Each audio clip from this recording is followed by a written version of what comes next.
casquette, Tito, ah bah voilà. Ouais, Mais les il autres, n'a non, pas c'est, une phrase. Ce qui m'a marqué dans le film, c'est qu'il leur explique quand même qu'ils n'auront pas le choix que d'être les meilleurs pour s'en sortir dans la vie.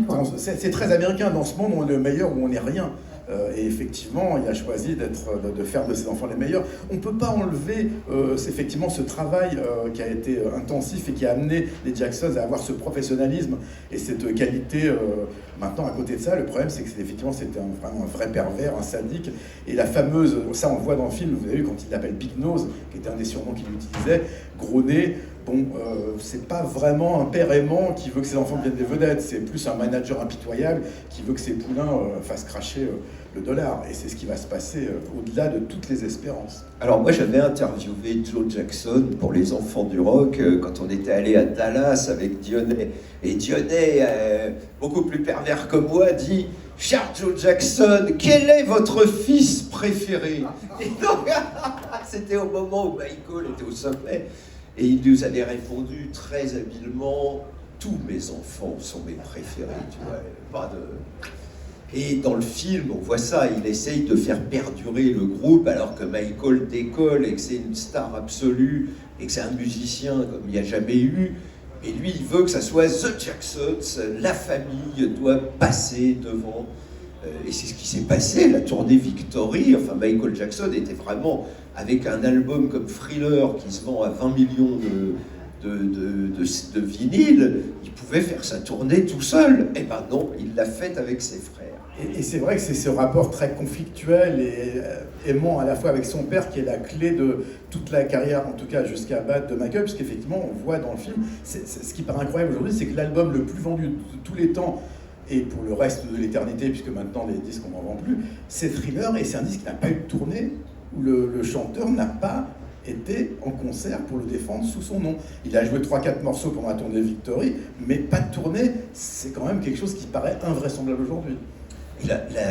Ils sont passés à côté d'un truc incroyable, parce que la famille Jackson, c'est un panier de crabes incroyable. D'ailleurs, on s'en aperçoit parce que Janet a disparu, elle n'est pas dans le film. Et moi, quand on était parti sur la tournée, Michael avait un étage pour lui dans l'hôtel, c'était son étage où il y avait son cuisinier, sa nounou, ses amis à lui, il avait son étage qui devait être refait. Avant que Michael Jackson arrive, il fallait repeindre la chambre, rechanger la moquette, parce qu'à l'époque, des gens avaient fumé dans les hôtels, on était au début des années 80, en 84, Michael exigeait, et à l'étage en dessous, il y avait les 4 frères, et plus Jermaine, et eux, ils faisaient de la moto dans les couloirs de l'hôtel. Donc il y avait l'étage zen de Michael, avec des fois le chimpanzé, les copains et tout, et en dessous il y avait les 4 frères qui foutaient une java absolument hallucinante. Oui, puis dans les absents du film aussi, il y a évidemment Diana Ross qui emmène par voie de conséquence l'absence de The Wiz, cette version avec un cast entièrement noir du Magicien d'Oz dans lequel Michael fait ses débuts au cinéma.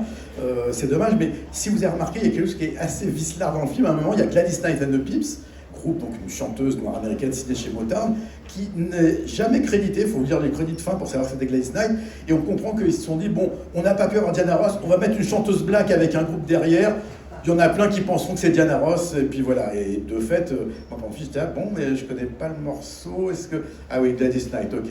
Donc bon, ça fait partie des petits arrangements comme ça. Mais c'est quand même un moment important dans sa carrière, parce qu'il n'y avait pas eu The Wiz, il n'y aurait pas eu la rencontre avec Quincy Jones. Exactement, c'est crucial.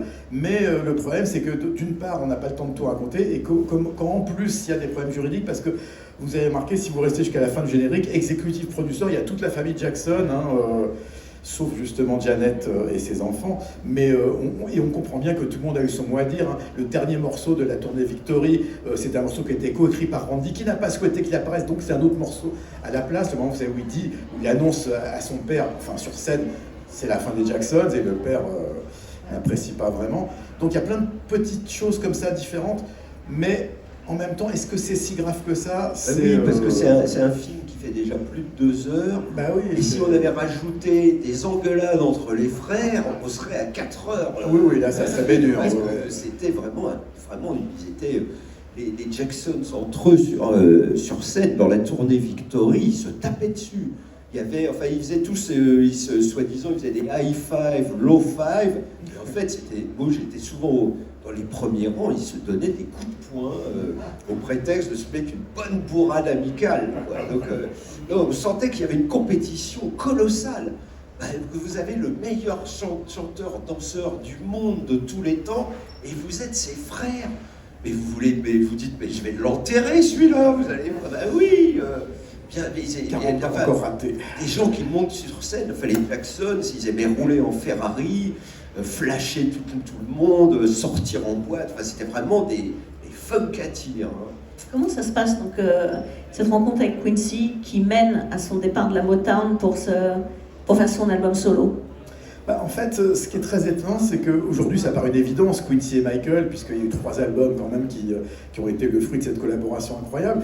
Mais à l'époque, la maison de disques n'est pas du tout convaincue, parce que l'image qu'a Quincy Jones, c'est surtout celle, c'est un grand musicien certes, un orchestrateur, mais il est surtout marqué jazz, comprendre, musique qui ne vend pas un pet. Donc ils avaient Gamble et Neuf qui avaient déjà produit Kenny Gamble et Leo Neuf, qui sont un duo de super producteurs de Philadelphie, qui avaient produit chez Epic plusieurs albums des Jacksons, qui sont des brutes de soul music, mais ça ne correspondait pas à l'image que Michael voulait commencer à donner avec son premier vrai album solo. Je dis vrai parce qu'il en a fait déjà chez Motown, mais avec la recette Motown, hein, où il y avait des producteurs maison, des auteurs maison, là c'est lui. Et effectivement, quand il dit « je veux Quincy Jones », la maison de disque essaie de dire « tu sais, c'est peut-être pas une bonne idée ». Sauf que c'est là où on s'aperçoit que ce garçon timide, qui rougit dès qu'on dit « sacre bleu », qui n'a jamais eu un gros mot de sa vie, jusqu'à son dernier album où il a quand même sorti des trucs un peu chauds pour lui, enfin il a dit fuck dans un morceau, c'était beaucoup, mais à l'époque, et là il dit non, c'est Quincy Jones, parce que c'est quelqu'un qui a à la fois cette timidité, ce recul, cette pudeur, mais quand il veut quelque chose musicalement, il ne lâchera pas, et ça arrive à plusieurs reprises dans sa carrière. Et d'ailleurs, Jackie Lombard, sa productrice française, dans la préface qu'elle a fait sur mon bouquin, elle me raconte que le concert pour la tournée d'Ed Jones a failli ne pas avoir lieu. Parce qu'au dernier moment, il commence à y avoir les histoires, vous savez, Jordan Chandler, tout ça, et la préfecture de police dit donc à Jackie Lombard, à l'organisatrice, pour la séquence Heal the World, où normalement tous les enfants, il y a des enfants du public, de la maison de disques, qui doivent monter sur scène pour faire la chorale, ils disent pas d'enfants sur scène. Et à ce moment-là, Michael fait savoir à Jackie Lombard, dit, s'il n'y a pas les enfants sur scène, il n'y a pas de concert. Il ne négociait pas là-dessus. Et le bras de fer était tellement loin que c'est Jackie Lombard qui a envoyé un recommandé à la préfecture en disant s'il y a des blessés ou des morts parce qu'il y a des émeutes, parce que le concert est annulé, c'est vous le responsable. Finalement, ils ont lâché, il y a eu les enfants sur scène et le tableau a été comme prévu. Mais c'est pour dire que c'est quelqu'un qui, malgré sa timidité et son côté très réservé, est impitoyable quand il s'agit de quelque chose qui est lié à son art, à son chant, à sa musique, à son spectacle.